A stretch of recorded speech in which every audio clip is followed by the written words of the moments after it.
নমস্কার বন্ধুরা, মোর স্টাইলিং চ্যানেলে আপনাদের সবাইকে স্বাগত জানাই। আজকে আমি আপনাদের সাথে এই সুন্দর ব্রা কাট 40 সাইজ ব্লাউজটা ফুল কাটিং স্টিচিংয়ের ভিডিওটা আপনাদের সাথে শেয়ার করব। আমি যে সূত্র ধরে কাটিং করব সেই সূত্র ধরে আপনারা কোনো এক্সট্রা কোথাও আপনাদের ডাইরেক্ট কিন্তু কাপড়ে কাটিং করতে পারবেন। কোথাও এক্সট্রা কোনো আপনাদের সেলাই মার্জিন বা এক্সট্রা কোনো কাপড় নেওয়ার প্রয়োজন পড়বে না। আমি যে সূত্র ধরে কাটিং করব সেই সূত্র ধরেই আপনাদের খুব সুন্দরভাবে কিন্তু এই ব্রাকার ব্লাউজটা কাটিং হয়ে যাবে। এক্সট্রা করে কিন্তু আপনাদের আর কোথাও কোনো সেলাই মার্জিন বা এক্সট্রা করে কাটিং করতে হবে না। তো দেখুন, ফার্স্টে আমি পেপারে কাটিং করে দেখাচ্ছি। তো আমি এখানে ফুল লেন্থটা নিয়ে নিচ্ছি। আপনাদের যা রেডি লেন্থ থাকবে তার সাথে 1 ইঞ্চি প্লাস করে দেবেন। তো এইভাবে কিন্তু আমি ফুল লেন্থটা নিয়ে নিলাম। এবার আমি আপনাদের কিন্তু পেপারে কাটিং করে দেখাচ্ছি, ডাইরেক্ট আপনারা কাপড়েও কাটিং করতে পারবেন। তো আমি এখানে শোল্ডার নিয়ে নিলাম 5 ইঞ্চি, আর এখানে মোহরে নিয়ে নিলাম 6.25 ইঞ্চি নিয়ে দেখুন এভাবে একটা বক্স মতন করে নিচ্ছি দাগ দিয়ে দুদিক থেকে। এই কোণার দিক থেকে 1.5 ইঞ্চি কি 2.25 ইঞ্চিতে একটা দাগ দেবো। এভাবে দিয়ে আর্মহোলের শেপটা দিয়ে দেব। এভাবে দেখুন আর্মহোল বা মোহরের শেপটা আমি দিয়ে দিলাম। এভাবে একটু আপনারা মেপে নেবেন যে আপনাদের ঠিকঠাক আর্মহোলটা আসছে কিনা। অবশ্যই কিন্তু আপনারা মেপে নেবেন। এবার দেখুন আমি ছাতির 4 ভাগের 1 ভাগ দিয়ে দিলাম 10 ইঞ্চি, আর এক্সট্রারও 2 ইঞ্চি নিলাম ভেতরে কাপড় রাখার জন্য। তো আমি এখানে দেখুন আমার 33 আছে কোমর, তো সেটার 4 ভাগের 1 ভাগ নিয়ে নেব। তো দেখুন এখানে আমি সেটা 33-এ 4 ভাগের 1 ভাগ নিয়ে নিলাম। 1 ইঞ্চি নিলাম টেকিনের জন্য, আর 2 ইঞ্চি নিলাম ভেতরে কাপড় রাখার জন্য। নেওয়ার পর এই দাগগুলোকে এভাবে কিন্তু মিলিয়ে দিলাম। এবার এখান থেকে আমি পুট নিয়ে নিচ্ছি 2 ইঞ্চি, আপনারা এখানে 2.5 ইঞ্চি অবধি নিতে পারেন। আর এখানে আমি ব্যাক পিঠের গলার ডিজাইনটা ডিপটা নিলাম 10.5 ইঞ্চি নিয়ে এরকম একটা, আর এইদিকে আমি 3 ইঞ্চি নিয়ে একটা বক্স করে নিলাম। নেওয়ার পর এরকম একটা রাউন্ড শেপ দিয়ে দিলাম। নর্মালি আমি ব্যাক ডিজাইনটা আলাদা করব, সেটা আপনাদেরকে করে দেখাচ্ছি। আর এখানে আমি টেকেনটা নিয়ে নিলাম 4 ইঞ্চি, আর উপরে নিয়ে নিলাম লম্বা 4.5 ইঞ্চি। এদিকটা হালকা একটু রাউন্ড করে দিলাম, যেহেতু একটু ডিপ গলা আছে সে কারণে। তো দেখুন ব্যাকপার্টটা কাটিং করে নিয়েছি, আর আর্মহোলটা আমি আরও 1/2 ইঞ্চি ডাউন করে নিয়েছি। যেহেতু আমার দেখুন এখানে আমি সাইডটা কাটিং করার পর 6 ইঞ্চি আছে। এভাবে কিন্তু আমি আর্মহোলটা কাটিং করে 5.5 ইঞ্চি আগে নিয়েছিলাম, পরে আমি আবার 6 ইঞ্চি নিয়েছি, যেহেতু আমার আর্মহোলটা একটু ছোটো মনে হচ্ছিলো সে কারণে। তো যেহেতু এটা ডাইরেক্ট কাপড়ে কাটিং করা হবে, তার জন্য কিন্তু এভাবে আমাদের 2 ইঞ্চি করে একটা দাগ দিয়ে দিতে হবে। দেখুন যেভাবে আমি দাগটা দিচ্ছি, এভাবে কিন্তু 2 ইঞ্চি দাগটা আমাদের দিয়ে দিতে হবে। সেই 2 ইঞ্চি দাগের পর থেকে কিন্তু এই ব্যাক পার্টটা আমরা বসাবো। বসিয়ে দেখুন পুটের দাগটা নিয়ে নিলাম। এবার আর্মহোলের দাগটা, আর্মহোল বা মোহরি যেটা বলবেন, সেটার দাগটা নিয়ে নিচ্ছে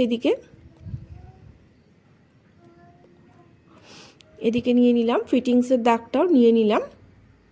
নিয়ে এবার ব্যাক পার্টটা আমরা সরিয়ে দেব। দেওয়ার পর আর্মহোল বা মোহরের দিকটা একটুখানি হালকা আমি ডাউন করে দিলাম। দেখুন যেহেতু ফ্রন্ট আর্মহোল একটু ডাউন থাকে, সেজন্য এদিকে আমি দেখুন 7.5 ইঞ্চি নিয়ে নিলাম সামনের গলার লেন্থটা, আর 2 ইঞ্চি যেমন উপরে নিয়েছিলাম সেরকম নিয়ে একটা বক্স তৈরি করে নিলাম। এবার এখান থেকে আমি বাস্ট পয়েন্টের মাপটা নেব। বাস্ট পয়েন্ট আমি এখানে নিয়ে নিচ্ছি 11.5 ইঞ্চি। 40 সাইজ ব্লাউজের জন্য 11.5 ইঞ্চি নিয়ে নিয়েছি। তার নিচে আরও 4 ইঞ্চিতে একটা দাগ দিয়েছি। এই দাগ দুটোকে এবার এরকমভাবে সোজা মিলিয়ে দেবো। দেখতে পেলেন, এভাবে সোজা মিলিয়ে দিলাম। এবার আমরা এখানে খাপের মাপটা নেব। তো আমি এখানে 40 ছাতির জন্য খাপ নিচ্ছি 8.5 ইঞ্চি। এবার এই 8.5টাকে এভাবে একটু ফিতেটাকে ফোল্ড করে এর মিডিল পয়েন্টটা বার করে নেব। এখানে যেমন দাগ দিয়েছি এই নিচের 4 ইঞ্চি দাগটাও ঠিক সেম এই দুটো দাগ দিয়ে নেব। দেওয়ার পর এই দাগ দুটোকে এভাবে মিলিয়ে দেব।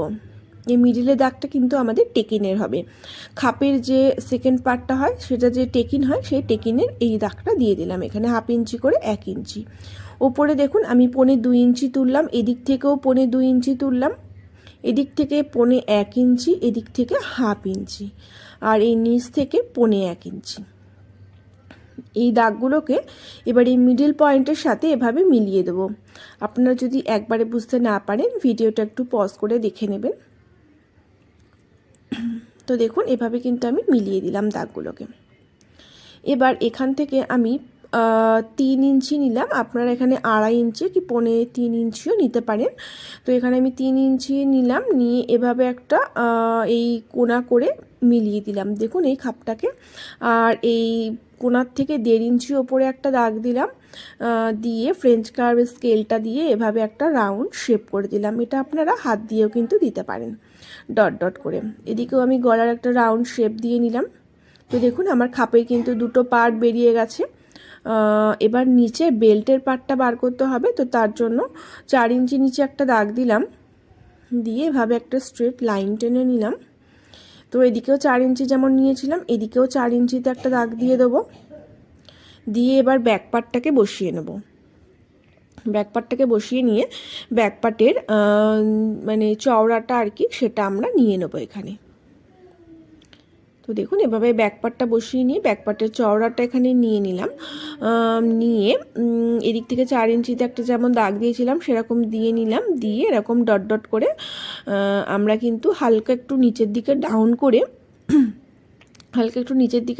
করে আমরা এভাবে কিন্তু বেল্টের শেপটা দিয়ে দেবো। তো বেল্টটাও আমাদের মার্কিং কমপ্লিট। এবার আমরা এস পার্টটা কাটিং করব। তো দেখুন ইঞ্চি টেপটাকে ঘুরিয়ে ঘুরিয়ে আমাদের 9.5 হয়েছে। তো এভাবেই কিন্তু এইখানে আবার পুরো ইঞ্চি টেপটাকে যখন ঘোরালাম তখন কিন্তু আমাদের এইখানে হলো 9.5। তো আপনারা একটু মিডিলের ওপর দিক থেকে একটু দিয়ে দিলেই কিন্তু এই দাগটা কিন্তু আপনাদের এস পার্টের শেপটা কিন্তু চলে আসবে। আর চাইলে এরকমভাবে মেজারমেন্ট করেও দিতে পারেন, তাতেও কোনো সমস্যা নেই। তো এবার দেখুন আমি কিন্তু কাটিংটা করে নিচ্ছি এখানে। তো যারা যারা আমার চ্যানেলটি এখনও সাবস্ক্রাইব করেননি প্লিজ সাবস্ক্রাইব করে দেবেন, আপনাদের সাপোর্ট আমার ভীষণভাবে প্রয়োজন। আর যারা যারা আমার চ্যানেলটি সাবস্ক্রাইব করে আমার ভিডিওটি দেখে পাশে আছেন তাদেরকে জানাই অসংখ্য ধন্যবাদ। তো দেখতে পাচ্ছেন কাটিংটা আমি কিন্তু যেমন মার্কিং করেছিলাম ঠিক সেম টু সেম তেমনই কিন্তু কাটিং করে নিচ্ছি। এখানে আর কিন্তু এক্সট্রা কোথাও পেপারে বা কাপড়ে কোথাও কিন্তু এক্সট্রা বসিয়ে আমি এখানে মার্কিং করব না, অ্যাজ ইট ইজ যেমন আছে ঠিক তেমনটাই কিন্তু আমি এখানে মার্কিং করে নেব, মানে কাটিংটা করে নেব। যদি আমাদের ব্যাক পার্টে হুক ঘাট হতো তাহলে কিন্তু শুধু ব্যাক পার্টে আমরা 1/2 ইঞ্চি কি 3 সুত মতন এক্সট্রা দিতাম। তো দেখতেই পাচ্ছেন এখানে আমি যেমন কাটিং করেছি মার্কিং করেছি তেমনভাবেই কিন্তু লাইলিন কাপড়ে কাটিং করে নিয়েছি। আর সেমভাবে আমি একটু দেখুন মেন ফেব্রিকে কাটিং করে নিয়েছি, মেন ফেব্রিকটা একটু এক্সট্রা রেখেছি। লাইলিনের সাথে জয়েন্ট করে নেওয়ার পর এক্সট্রা কাপড়গুলো কেটে ফেলে দেবো। তো দেখুন জয়েন্ট করার আগে 4টে পার্টকে এভাবে কিন্তু সামনাসামনি রাখতে হবে। দেখতে পাচ্ছেন আমি যেমন সামনাসামনি রেখেছি 4টে পার্টকে এভাবে কিন্তু সামনাসামনি রাখতে হবে। রেখে লাইলিনের সাথে আর মেন ফেব্রিকের সাথে একটা করে পিন দিয়ে আমি এখানে সেট করে নিয়েছি। অবশ্যই এরকমভাবে সামনাসামনি রেখে নেবেন। আর এই সরু দিকের সাথে চওড়া দিকের সাথে হবে। আর যে টেকিনের যে কাটিংটা দিয়েছিলাম সেটা কিন্তু আমাদের নিচে হবে, দেখে নিতে হবে। অবশ্যই আপনারা এভাবে বসিয়ে দেখে নেবেন, না হলে কিন্তু সেলাই করার পর দেখা গেল দুটোই একই সাইজের হয়ে গেল, এরকম কিন্তু সমস্যা হয়েই থাকে। সেজন্য যাতে আপনাদের আবারও খুলে আবারও সেলাই করতে না হয় তার জন্য কিন্তু এভাবে কিন্তু ফার্স্টে আপনারা বসিয়ে একটু পিন দিয়ে সেট করে নেবেন যাতে আপনাদের গোলমাল না হয়ে যায়। তো দেখুন আমি লাইলিনের সাথে মেন ফেব্রিকগুলোকে আমি জয়েন্ট করে নিয়েছি, এভাবে দেখতে পাচ্ছেন। জয়েন্ট করে নেওয়ার পর আবারও সেমভাবে বসিয়ে নিয়েছি, দেখুন সেমভাবে কিন্তু বসিয়ে নিয়েছি, ছোটো দিকের সাথে বড় দিকের সাথে। এবার একটার ওপর আর একটাকে তুলে দিলাম, দেখতে পাচ্ছেন, দিয়ে এবার আমরা কিন্তু সেলাইটা করে নেব। তো আমি আপনাদেরকে একটা সাইড সেলাই করে দেখাচ্ছি। তো দেখুন যে দিকটা আমাদের এস পার্ট জয়েন্ট হবে সেদিক থেকে কিন্তু আমাদের সেলাইটা শুরু করতে হবে। শুরু করতে করতে আমাদের যেদিকে হুক ঘাট হবে সেদিকে আমাদের সেলাইটা শেষ করতে হবে। তো দেখুন আমি একটা সাইড সেলাই করে নিয়েছি, নেওয়ার পর এভাবে কিন্তু যে সেলাইয়ের জয়েন্ট দুটো আছে সেই দুটোকে একসাথে ধরতে হবে এভাবে। তো ধরার পর দেখুন এদিক থেকে আমি 1 ইঞ্চিতে একটা দাগ দিলাম, দিয়ে এখানে কিন্তু একটা টেকিন দিয়ে দেবো।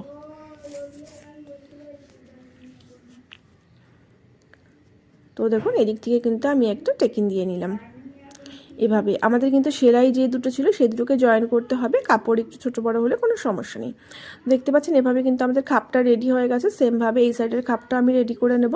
তো এবার এস পার্টটা আমরা সেলাই করে দেখাচ্ছি আপনাদেরকে। তো দেখুন এখানে এস পার্টে কিন্তু একদম যেদিকে আমাদের গলা আছে সেদিক থেকেই কিন্তু জয়েন্টটা শুরু করতে হবে।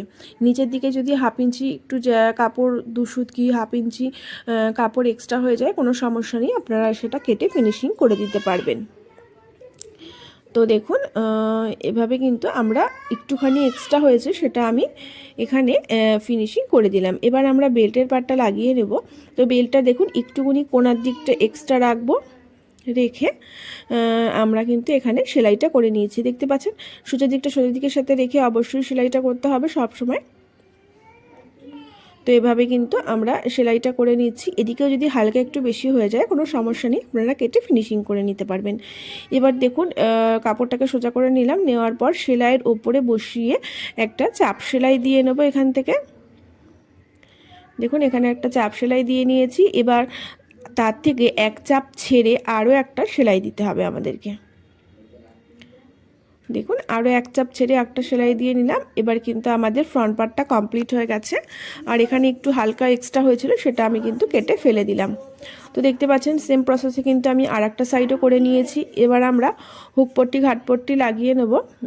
তো দেখুন এখানে 2.5 ইঞ্চি চওড়া কি 2.5 থেকে 3 ইঞ্চি চওড়া একটা লাইলিনের কাপড় নিয়েছি।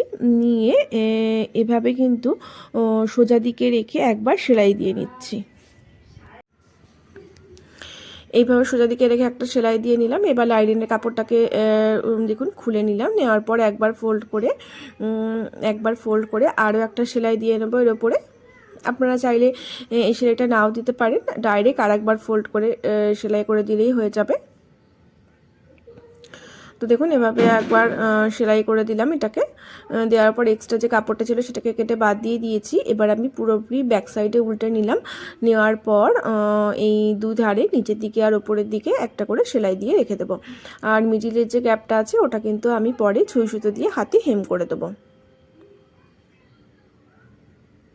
তো দেখুন ওপর দিকটা নিচের দিকটা এভাবে কিন্তু আমি সেলাই করে দিলাম। তো এভাবে কিন্তু আমাদের হুক পট্টিটা রেডি হয়ে গেল। দেখতে পাচ্ছেন আর যেদিক থেকে যতটুকু কাপড় এক্সট্রা হবে সেগুলো কিন্তু কেটে একটু ফিনিশিং করে দিতে হবে অবশ্যই। তো এভাবে কিন্তু হুক পট্টিটা রেডি হয়ে গেল। এবার আমরা ঘাট পট্টিটা রেডি করব। তো তার জন্য ঘাটপট্টি রেডি করার জন্য আমি এখানে কিন্তু মেন কাপড়টাই নিয়েছি। তো সেটাকে এবার ব্যাক সাইডে বসাতে হবে। হুক পট্টিতে কিন্তু সোজা দিকে বসিয়েছিলাম, আর ঘাটপট্টিতে কিন্তু আমাদের উল্টো সাইডে বসাতে হয়। তো দেখুন উল্টো সাইডে বসিয়ে এভাবে 3 সুত জায়গা ছেড়ে আমি এভাবে একটা সেলাই দিয়ে নিচ্ছি। নেওয়ার পর সামনের দিকে ঘুরিয়ে নিলাম, নিয়ে এটাকে আবারও 2বার ফোল্ড করে নিলাম। নিয়ে যে সেলাইটা করেছিলাম সেই সেলাইয়ের ওপর বসিয়ে আরও একবার সেলাই করে দেবো। তো আপনাদের কোথাও বুঝতে কোনো সমস্যা হলে অবশ্যই আমাকে কমেন্ট করে জানাতে পারেন। আর ভিডিওটি ভালো লাগলে অবশ্যই একটা লাইক কমেন্ট আর শেয়ার করে দেবেন, যদি পারেন তো একটা শেয়ার করে দেবেন। আর আমার চ্যানেলটি যারা যারা এখনও সাবস্ক্রাইব করেনি প্লিজ সাবস্ক্রাইব করে দেবেন। আপনাদের সাপোর্ট আমার ভীষণভাবে প্রয়োজন। আর আপনারা কী ধরনের ভিডিও দেখতে চান অবশ্যই কিন্তু জানাতে পারেন। তো দেখুন এভাবে কিন্তু আমি আরও হাফ ইঞ্চি মিডিল থেকে জায়গা ছেড়ে একটা সেলাই দিয়ে নিয়েছি। নেওয়ার পর এভাবে কিন্তু আমাদের ঘাটপট্টি যেটা সেটাও কিন্তু আমাদের রেডি হয়ে গেছে। তো দেখুন হুকপট্টি ঘাটপট্টি দুটোই কিন্তু আমাদের রেডি হয়ে গেছে। আর এভাবে একটু দেখে নেবেন এই জোড়াগুলো যেন একদম সমান হয়। তো দেখুন এবার আমি ব্যাক পার্টটা আপনাদেরকে দেখাই। ব্যাক পার্টটা কিন্তু আমি পান গলার শেপে কিন্তু এখানে কাটিং করে নিয়েছি। তো কাটিংটা আপনাদের দেখানো হয়নি। তো এখানে দেখুন আমি লাইলিনটাকে শুধু কাটিং করেছি, মেন কাপড়টাকে কিন্তু কাটিং করিনি। তো লাইলিনটাকে মেন কাপড়ের সোজা দিকে বসিয়ে এভাবে পিন আপ করে নিয়েছি। নিয়ে এবার এই শেপ অনুযায়ী আমি কিন্তু সেলাই করে নেব। আর আমি এখানে ফিতে লাগাবো, মানে দড়ি যেটা সেটা লাগাবো, তার জন্য কিন্তু দড়িগুলোকে একবারেই আমি লাইলিনের আর মেন ফেব্রিকের মাঝখানে দিয়ে পিন আপ করে সেট করে নিয়েছি, যাতে একবারে আমার সেলাই হয়ে যায়। পরে লাগালে ফিনিশিংটা খুব একটা ভালো আসে না, সেই কারণে। তো দেখুন আমি মিডলের কাপড়টা এবার কেটে নিয়েছি, নিয়ে ছোটো ছোটো করে কাট লাগিয়ে দিচ্ছি। দেখতেই পাচ্ছেন ছোটো ছোটো করে আমি এভাবে কাট লাগিয়ে দিলাম, তাহলে উল্টানোর পর আমার কিন্তু গলার শেপটা খুব সুন্দর আসবে। তো দেখুন ছোটো ছোটো করে কাট লাগিয়ে নেওয়ার পর আমি কিন্তু এই লাইলিনটাকে আরও একবার সেলাই করে নেব। তো দেখুন লাইলিনটা আর মেন কাপড়টা এভাবে দুদিকে খুলে নিলাম, নেওয়ার পর একটা চাপ সেলাই দিয়ে নিচ্ছি। লাইলিনের ওপর দিয়ে কিন্তু এই সেলাইটা আমাদের দিতে হবে। তো দেখুন লাইলিনের ওপর দিয়ে এভাবে একটা চাপ সেলাই দিয়ে নিলাম, দিয়ে এবার আমরা ব্যাক সাইডে উল্টে নেব। তো দেখুন এখানে ব্যাক সাইডে উল্টে নিয়ে আপনারা ফার্স্টে আয়রন করেও নিতে পারেন, যদি সেলাই করতে সমস্যা হয়।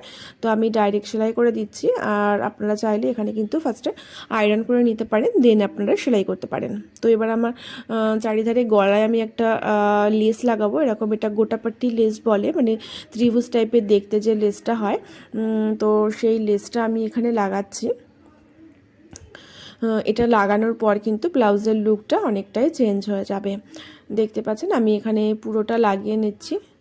দেখুন আমি কিন্তু এখানে পুরোটা লাগিয়ে নিয়েছি ব্লাউজে। তো দেখুন কতটা সুন্দর লাগছে, দেখতেই পাচ্ছেন লেসটা লাগানোর পর ব্লাউজটা কিন্তু আরও বেশি সুন্দর লাগছে, ব্যাক ডিজাইনটা। তো এভাবে কিন্তু আমি ব্যাক পার্টটা রেডি করে নিয়েছি। আর পুরো ব্লাউজটা রেডি করার পর লুকটা কিছুটা এরকম লাগছে, দেখতেই পাচ্ছেন আপনারা খাপগুলো। তো টাটা।